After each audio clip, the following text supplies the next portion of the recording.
ఏడవ పాఠానికి వచ్చిన ఆరో పాఠం ఏంటి? ఇప్పుడప్పుడే పెట్టేస్తున్నారా? ఆరో పాఠం టైటిల్ సాకులు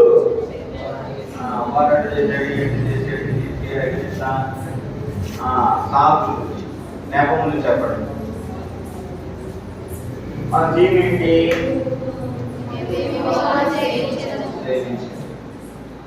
చూడండి, యోసేపు గ్రంథము 24వ అధ్యాయము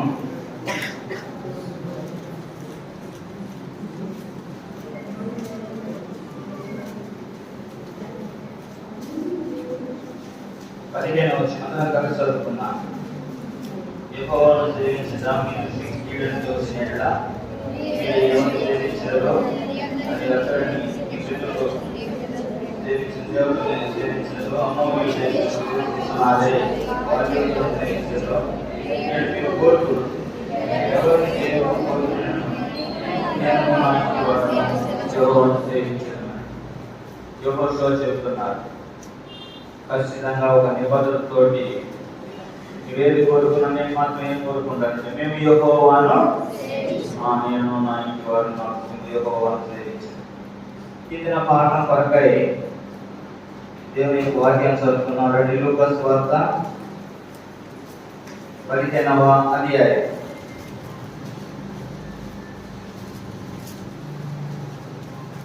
లూకా సువార్త 15వ అధ్యాయం అంతయు కలిసి చదువుకుంటాం. లూకా సువార్త 15వ అధ్యాయం. బిగ్గరగా చదవండి, అర్థవంతంగా చదవండి, పర్వాలేదు నిదానమైనా చదవండి. కాబట్టి అర్థం మనకు తెలిసిన సంగతులే అయినా అర్థవంతంగా చదవడాన్ని దేవుని పరిస్థితి సన్నిధిలో కలిగి ఉన్నాం. లూకా సువార్త 15వ అధ్యాయం. ఒకప్పుడు సమస్తమైన పరిస్థితుల్లో పాపమైన మోసంగా వస్తుండగా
Let us pray.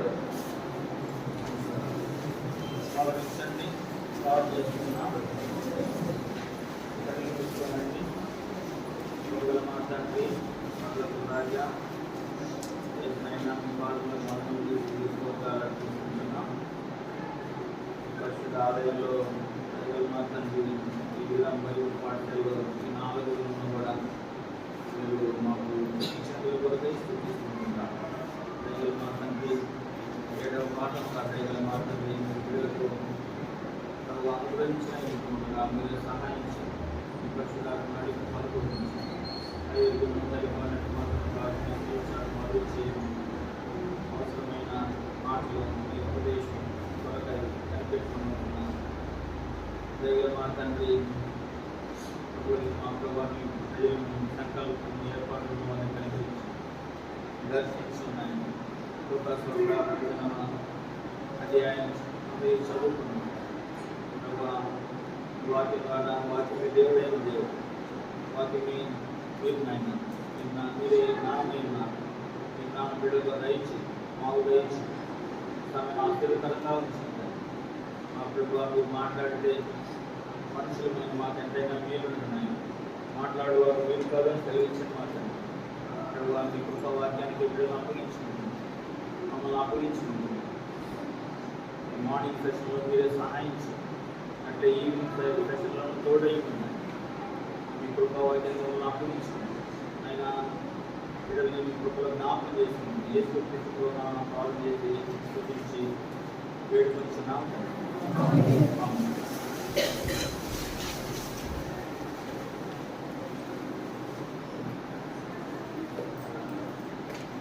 ఈ కాలంలో 7వ పాఠము నేర్చుకోవడానికి దేవుడు చూసినందుకు కొరకై దేవునికి ఎంతైనా కృతజ్ఞతలు. లూకాసు సువార్త 15వ అధ్యాయంలో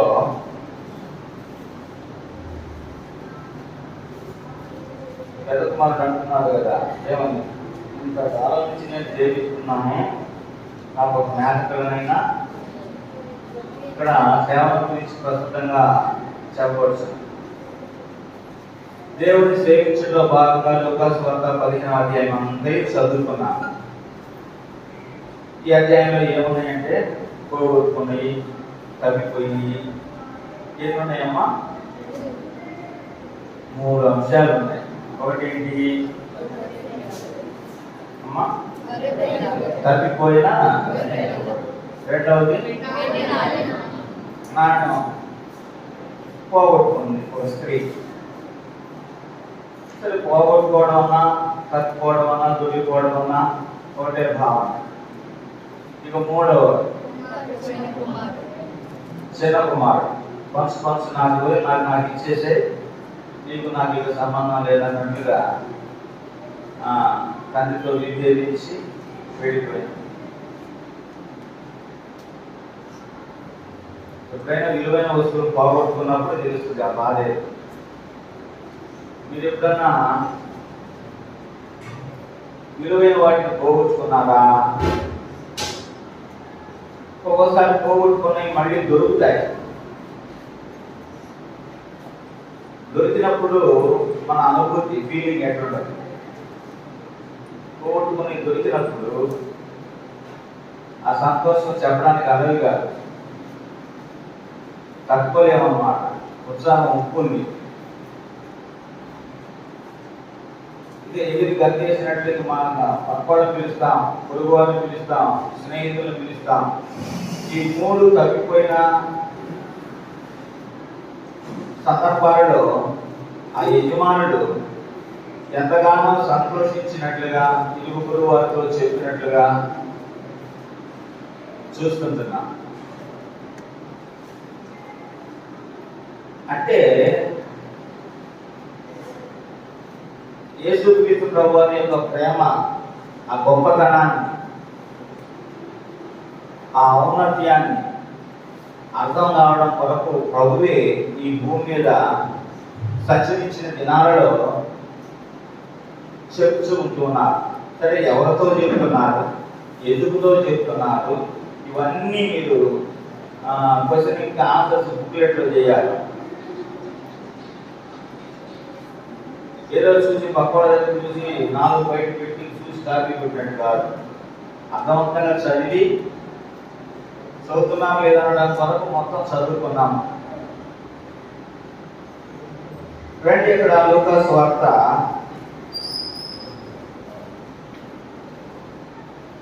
1 సమస్తమైన సుంకరులను పాపులను ఆయన బోధ వినుటకు. ఇక్కడ గమనించవలసిన విషయం ఏంటంటే, శాస్త్రులు పరిచయం అనబడిన వారు ఉన్నారు, సుంకరులు ఉన్నారు.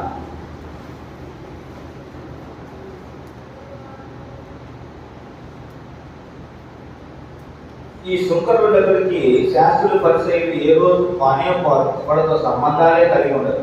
కారణం ఏంటంటే, వీళ్ళు ప్రభుత్వము నియమించినటువంటి దానికంటే ఎక్కువ పన్ను సుంకం వసూలు చేస్తూ ఉండేవారు.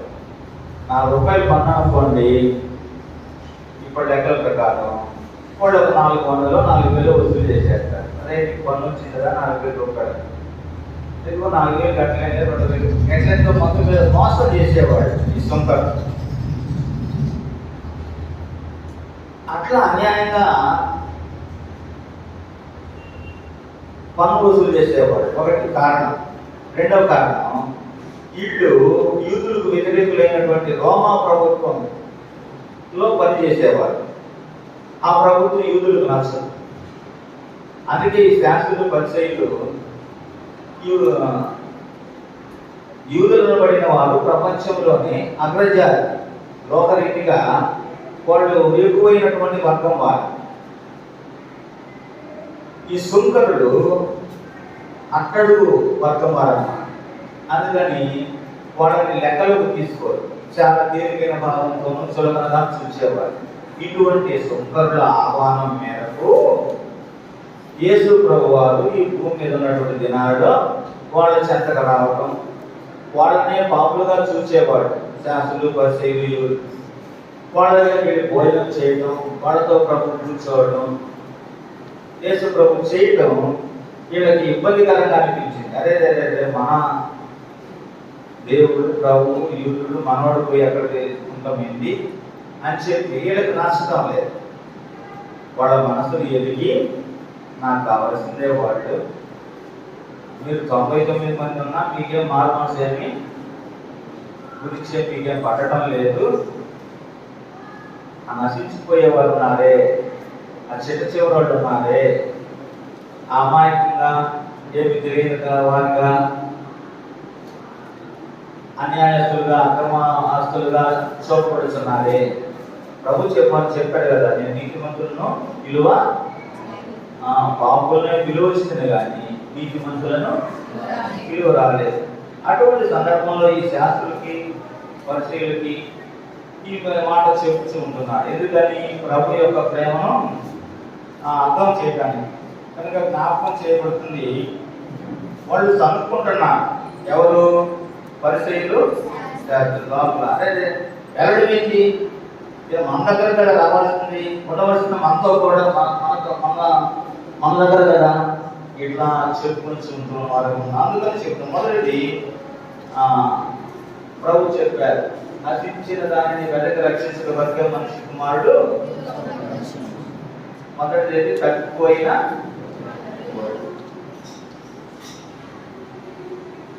ఒకటి తప్పిపోయింది. అది ఎంతో ఇష్టము. ఎంత ఇష్టం అంటే 90 పెట్టాడు. అడవిలో ఏముంటాయి? మీరుంటారా? క్రూర మృగాలు కదా ఉండేది, మనం కాదు కదా. అడవిలో పొద్దుపోయి 99. ఎంత ఇష్టమో చూడండి పిల్లారా. నీవు నేను యేసయ్యకు మనము బిడ్డలు, ఇది ఎంత ఇష్టమో చూడండి. 99 మందిని విడిచిపెట్టి ఆ ఒక్కదాని కోసం దొరికి వరకు వెతులాడు. ఈ అతని పట్టణంలో ఏమైనా బాలబాలికలాగా, యవనులాగా, అడాల్సెంట్ ఏజ్లో ఉన్న వాళ్ళలాగా నీకు అటు ఇటు కానీ చేయొచ్చు. ఎక్కడికి రా అంటే ఎందుకు అంటాడు. ప్రేమ అడిగారు అనుకోండి, ఎందుకు అంటు ఏం లేదు చెప్పాలి. ఆహా నువ్వు చెబితే నేను చెబుతా అట మీరు లేదన్నమాట. దేవుడు మిమ్మల్ని ప్రేమించి ఉపదేశిస్తున్నాడు. ఎంత గొప్ప భాగ్యం చూడండి. అన్ని వందలు వేల మంది ఉన్నారు ఈ నగరంలో. దేవుడు బీబీఎస్ ఇచ్చి వేడాకులు చక్కగా సింప్లీ ఆయన సన్నిధిలో, పరిశుద్ధ సన్నిధిలో మేపుతూ ఉంటున్నాడు గొర్రెలు. ఒకటి తగ్గిపోతే అంట కొంచెం సంవత్సరాలు పడి తలచుతున్నాడు. లేదు ఇక్కడ అసలు అదొక కంట్రీస్లో ఇటు వెళ్తే బాగా సంపాదించవచ్చు, వాళ్ళ చేతుల్లో పెడితే కుదరదు అన్నట్టు ఆస్తిని పంచమన్నాడు. తండ్రి మాట వినలేదు కాబోలు. తండ్రి చెప్పుకుని ఉంటాడు, వద్దురా ఇప్పుడే వద్దురా ఆస్తులు పంపుతారు. వెళ్ళ బిడ్డలకు స్వాస్థ్యము ఉంటుంది, అది ఎరువులు ఇచ్చినవాడు.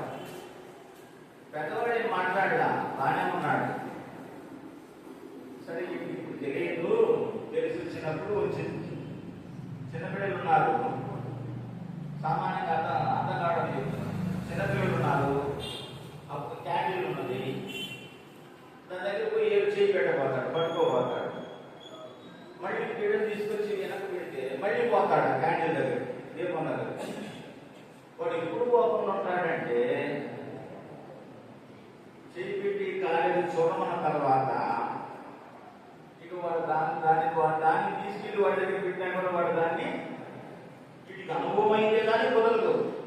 వీడు అర్జెంటుగా దూరదేశం వెళ్ళాలని తలొచ్చినాడు, చెప్పినా ఆగడు. అంతే, దాన్ని రాత్రి పంపించాడు. ఇక తన ఇష్టానుసారమైన జీవితం. ఒకవేళ 5 స్టార్ హోటల్స్ ఏమో జీవితం ఏముంది, చుట్టూ కూర్చుంటే ఎంతైనా డబ్బులు అయిపోయింది. డబ్బులు అయిపోతే ఇంకెవరు చూస్తే పట్టించుకో, ఆకలి అయిపోతుంది. ఆకలి అయిపోతుందో ఒక గుడ్డు వస్తుంది, పోయమ్మ అక్కడ సమృద్ధిగా ఉంది, ఇప్పుడంటే నా పరిస్థితి చేసుకుంటే బతుకుతం లేదు. ఎవరు చేయని యూతులు, ఎవరు చేయని పనిని ఇతను చేస్తున్నాడు. ఎంత నీచమైన పని అంటే యూతులు పందుల్ని అసహించుకుంటారు. మేపడు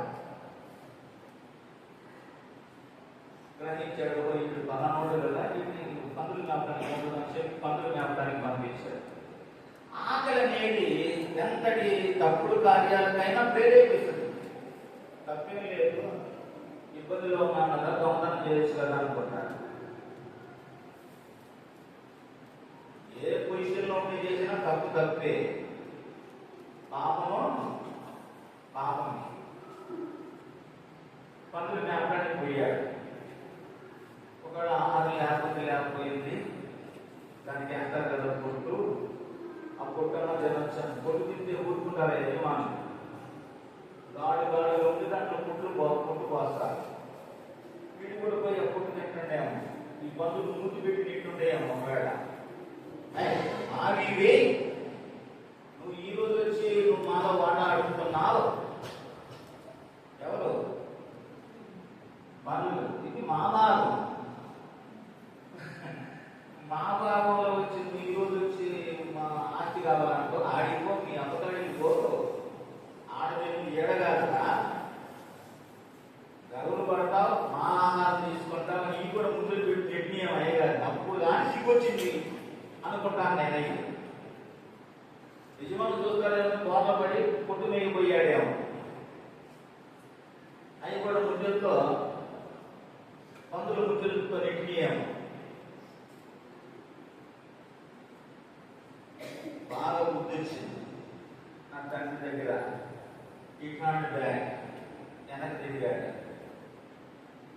ఏముంది, మాసిపోయిన జుట్టు, చిట్టి బట్టలు, మనిషి అంతా చెత్తగా ఉన్నాడు. ఏది స్వేచ్ఛ, కోరికలు, అంబిషన్స్, యాటిట్యూడ్స్, తన ఇష్టానుసారమైన జీవితం కావాలనుకున్నాడు. జీవితం ఎట్లుంటది?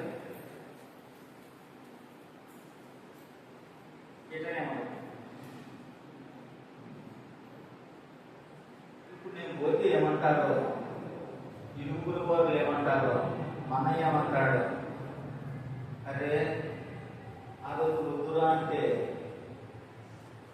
ఏమన్నా చెప్తే వినవా? ఎన్ని తలంపులో ఆ చిన్నవాడి ఉద్దేశంలో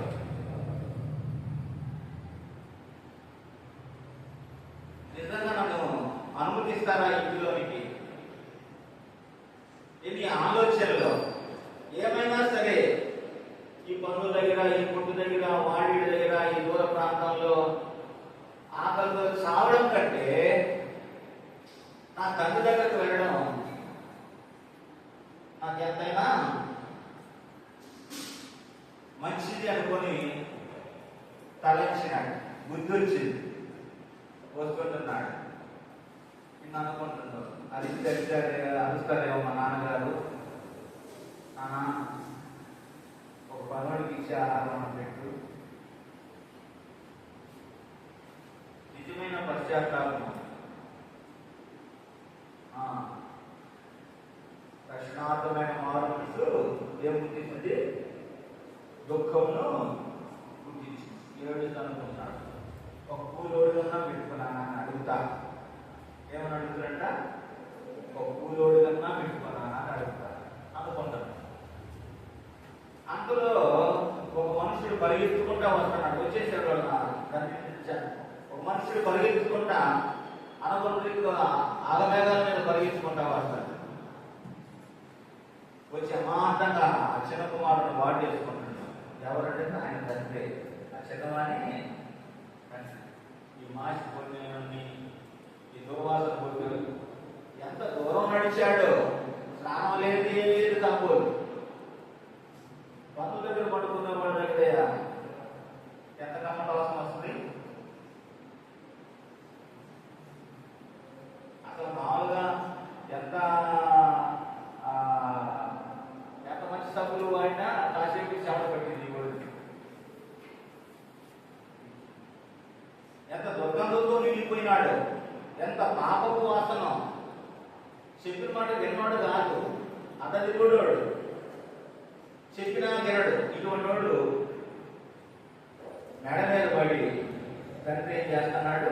ముద్దు, అయ్యా వచ్చేసాను నాకు అంతే సార్, ముద్దు పెట్టుకుంటామా. ఏం చేస్తున్నాడు? ముద్దు. అవును, యేసయ్య రక్షించలేడు అన్నటువంటి పాపి ఈ భూమి మీదే లేడు. ఆయన పాపుల రక్షకుడు.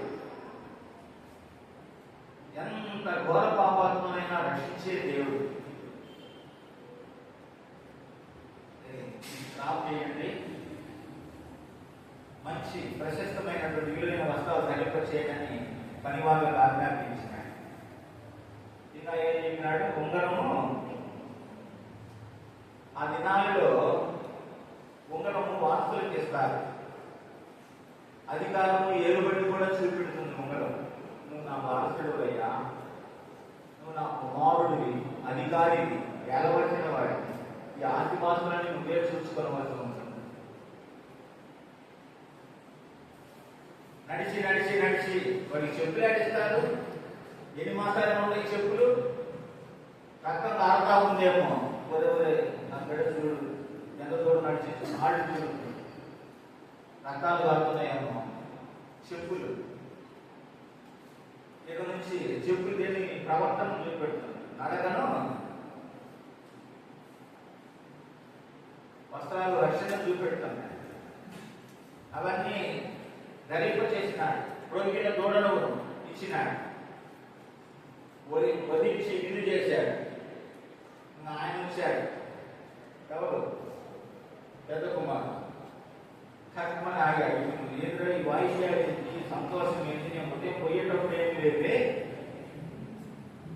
అన్నాడు. అయ్యా మీ చిన్నోడు వచ్చాడు, మీ తమ్ముడు వచ్చాడు, చేశాడు, వస్త్రాలు కట్టించాడు, ఊరి కంటూ చెప్పాడు. ఇంట్లో ఉన్నవాడికి నాకు లేకుండా తమ్ముడు చేస్తాడని చెప్పి అసూయపడి జలసి, లాభం లేదు, మా నాన్న పక్షపాతి అనుకున్నాను. తండ్రిగా తన బాధ్యత చేస్తున్నాడు. వచ్చి అయ్యా రాగా నీ తమ్ముడు వచ్చాడు ప్రతిలాడుకున్నాడు. ఆయన డ్యూటీ అదే. ఈయన్ని ఒకప్పుడు ప్రతిలాడాడు. ఇప్పుడు పెద్ద కుమారుడు కూడా తగ్గిపోయి బయటికి పోయాడు. ఇంట్లోనే తగ్గిపోయాడేమో ఒకవేళ పెద్దోడు. నేను రాను లోపల అంటాను. నువ్వు చేసింది ఏంటి? వాడు ఇది చేయాలి. వాడు అంతా కాదు చేసినోడే.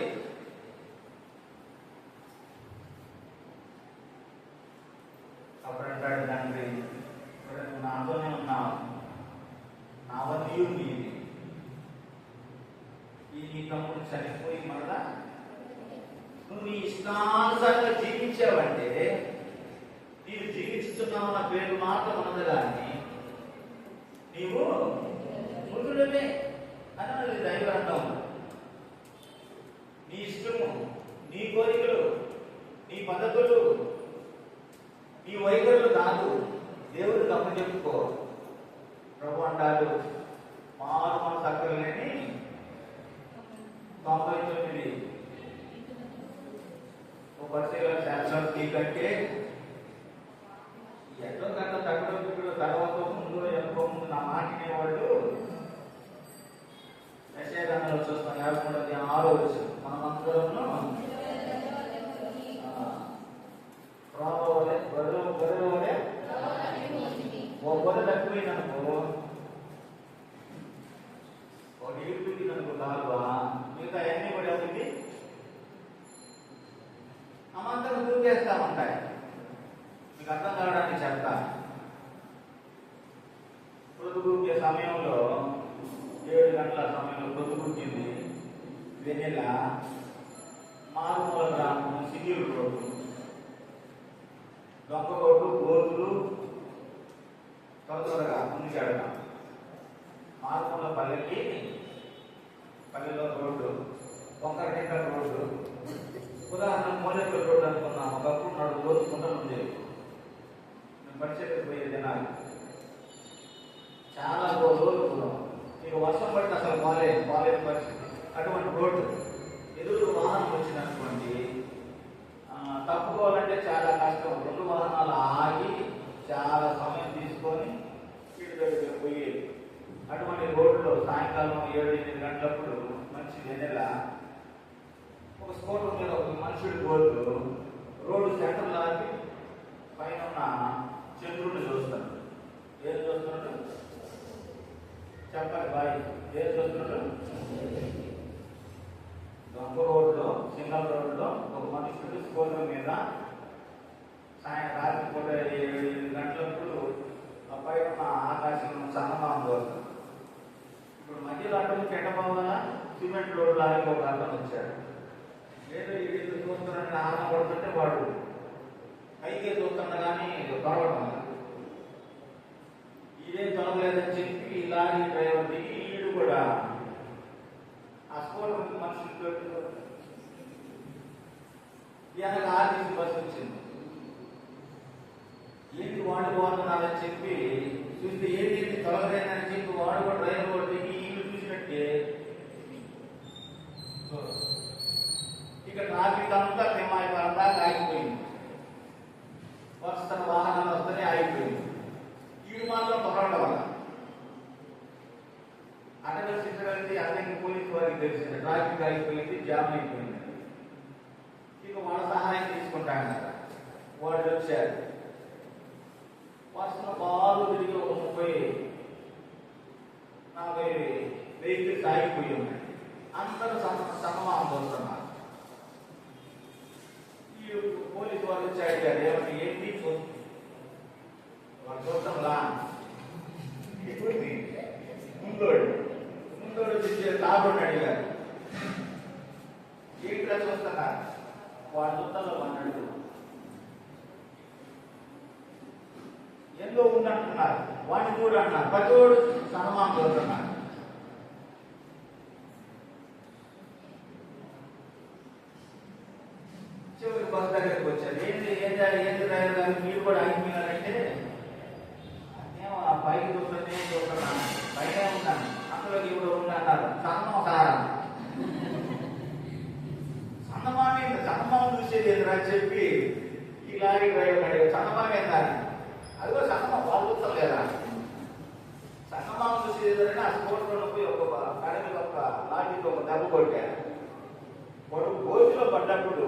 చండాలం పట్టుకున్నాక ఆ గొడ్డులో పడగానే ఈ ముసలి మనుషుడికి నరం పట్టుకుని ఇంకా చందమామ చూసుకుంటాం. ఇది చూసేవాళ్ళేమో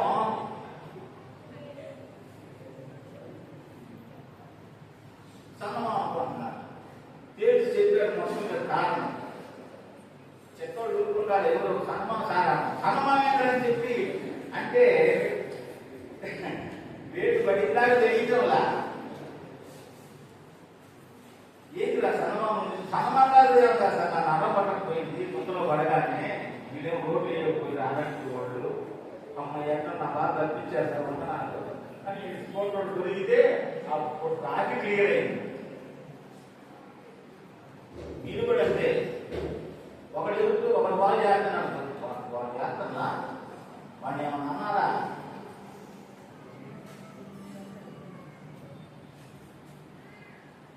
ఒకరితో కాదు, బుద్ధి రావాలి.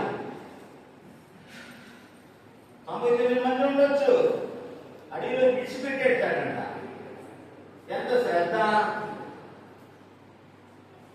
ఎంత ప్రేమ, దేవుని ప్రేమని, దైవజనుల ప్రేమని, క్షత్రియ పెద్దల ప్రేమని, ఈ రూపులోని ప్రేమని do not see as it is easy. తేలిగ్గా తీసుకోవద్దు. ఈ పట్ల ఒక దేవుడు ఒక ప్రత్యేకమైన ఉద్దేశం కలిగిన వాడుగా ఉంటున్నాడు. ఈ పట్ల దేవుడు ఒక ప్రత్యేకమైన ఉన్నతమైన తలంపులో ఆలోచన కలిగిన వాడుగా ఉంటున్నాడు. ఒకరు సాక్షి తీసుకుంటున్నాడు. చక్కదగిన వాళ్ళకి ఎవరైనా బ్యాంక్ జాబ్ ఇస్తారంటే నాకు ఇచ్చారు, బ్యాంక్ మేనేజర్ చెప్తాను అర్థమైపోతుంది. ఒకరు సాక్షి ఇస్తుంటే నేను విన్నాను. న్యూ ఢిల్లీలో చదివాడంట, గ్రాడ్యుయేషన్ పిలిచి మరి సీట్ ఇచ్చాడు. చిన్న కుమారుడు వచ్చినప్పుడు గోల్డ్ రింగ్, వాల్యుబుల్ సూట్, ఇంకా పాదరక్షలు, ఎంత హైనెస్, ఎంత శ్రేష్టత, ఎంత ధన్యత ప్రభుత్వం కలిగి ఉంది. ఇవన్నీ మీకు దేవుడు ఇచ్చేవారుగా ఉంటున్నారు. ప్రభుత్వం దొరికితే ఆయన ఎదుర్కొంటే ఎంత సంతోషం. Our lord is good shepherd. నేను మంచి కాపరిని అంటాడు. ఏమంటాడు? నేను మంచి కాపరి. మంచి కాపరి. తన గొర్రెల కొరకు ప్రాణం పెట్టింది దేవుడు. శిలువలో రక్తము కాల్చింది. మనుషులందరూ తగ్గిపోయినా, నీవు నేను పెద్దలేని ఎవరులారా అందరూ తగ్గిపోయినారు, దారి తొలగిపోయినారు, మార్గం తెలియదు, ఏదేదో చేస్తున్నా. ప్రభు చెంతకు వచ్చి అడిగితే సార్ ఒకరి ఎదుట సరి అయినగా కనపడే మార్గము కాదు, కానీ పొందగలి ఎప్పుడు తెలిసిందమ్మా? గొప్ప నలుగురు నీకు లేమిలో ఉంటే తెలిసినప్పుడు, అన్నీ ఉన్నప్పుడు తెలియదు. కరువు వచ్చినప్పుడు వచ్చింది. మనోడు తెలుసుకున్నాడు, రెడ్డి వచ్చాడు, తండ్రి దగ్గరికి వచ్చాడు, గొప్ప విల్లు. ఇక తండ్రి ఆయన చేయాల్సిన పని చూడండి, అన్న కూడా బతిలాడుకుంటున్నాడు. ఇద్దరిని బతిలాడుకునే పని అయిపోయింది. ఆయన రాగా లోపలికి వాడు చచ్చిపోయి మళ్ళా దేవుడిని ప్రేమిస్తున్నాడు. ఎవరి బిడ్డ దేవుడిని మనల్ని ప్రేమిస్తున్నవాడు ఉన్నాడు. గమనించి జ్ఞాపకం చేసుకో. నువ్వు ఎక్కడున్నా, దేవుడు నీతో మాట్లాడుతూ వస్తున్నాడు. మా గురించి ప్రార్థన చేసుకున్నా. ఎక్కడ తప్పిపోయావో, నీ ఆత్మీయ స్థితి ఎట్లా ఉందో దేవుడు ఐదవ చూపు చూపుతున్నాడు. తన చెంతను చేర్చుకోవాలని, తన దగ్గర నువ్వు ఉండాలని, మానవ మనసు అనుభవంలో ఉండాలని. ప్రభుత్వం హృదయం ఇవ్వకపోతే ప్రభు నేను కోరుచుంటున్నాను ఈ విజయలోనైనా ప్రభు హృదయము దేవుడు నేను దీవించుగా.